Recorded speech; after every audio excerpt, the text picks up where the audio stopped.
भात आज आम विश्वस्त साथी जंत्र मानव प्रसंग आम कि बाकी रही आम ताकू बाकिया पढ़ा।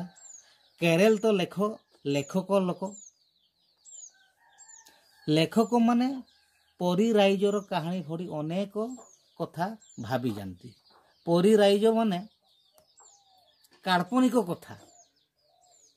काल्पनिक कथा बहुत कथा भावी चिंती करी से माने लिखती। से दुईटी नाटक लिखिले सेथिरु गोटिकर ना थिला मिछ मनीष। से मिछ मनीषटी परी कहानी भरी मालिकर आदेश पाइबा मात्रे सबु काम करी पकाइला। बुझीगला।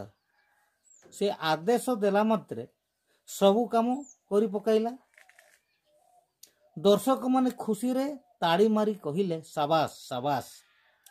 केरल को प्रश्न दिने सफल हैला। तार लेखा अनुसार जहाँ चिंताधारा तार दिने सफल हैला।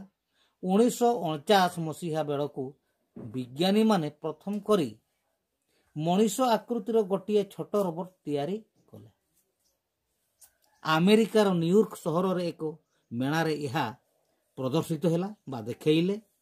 यह परे विज्ञानी माने लागिगले आहुरी उन्नत धरणर रोबोट तैयारी करिबारे। आहुरी से माने नूतन उन्नत धरणर टिके भल भावरे रोबोट गुटे तैयारी कले। एबे सारा पृथ्वी रे प्राय 10 लाख रोबोट काम करूछंती। सारा पृथ्वी रे ए भिति 10 लाख रोबोट काम करूछंती। एथिरु प्राय 70% हेउछि हमर जापान रे तैयारी। जापान रो दुकानी मानक रे बिक्री हुए। हेले कारेल कापेकों को लोके भूली नहांती। तांकु ही समस्ते रोबोट रो जन्मदाता बोली मानी नहीं छंती। आम भारत मध्य रोबोट निर्माण रे पछे जाई नाही।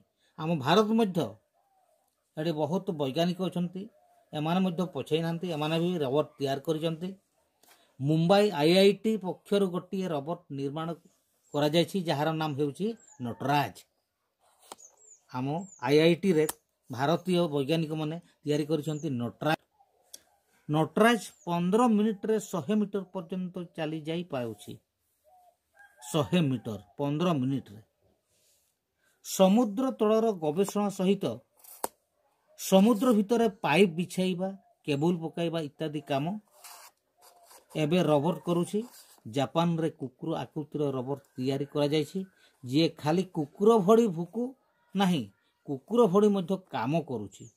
टोकियो सहरर केतेक छक जगार अमुकुन नामक पक्षी रोबोट रखा जायछि जे माने विभिन्न प्रकार पक्षी भड़ी मधुर स्वर रे राब करूछंती। रोबोट रो काम क्रमे बढ़ी बढ़ी जाउछि। युद्ध क्षेत्र विपद थिबारु भविष्यत रे हाथ रे अस्त्र धरी एवं पिठी रे बोमा बांधी युद्ध करने को रोबोट को पठाइबा पई चिंता करा गलानी। इना बहुत प्रकार लोक माने चिंता करूछंती। देश विदेश रे चिंता करूछंती। इना रोबोट सहायता रे युद्ध आराम रे हेई परिबो एडा चिंता करूछंती।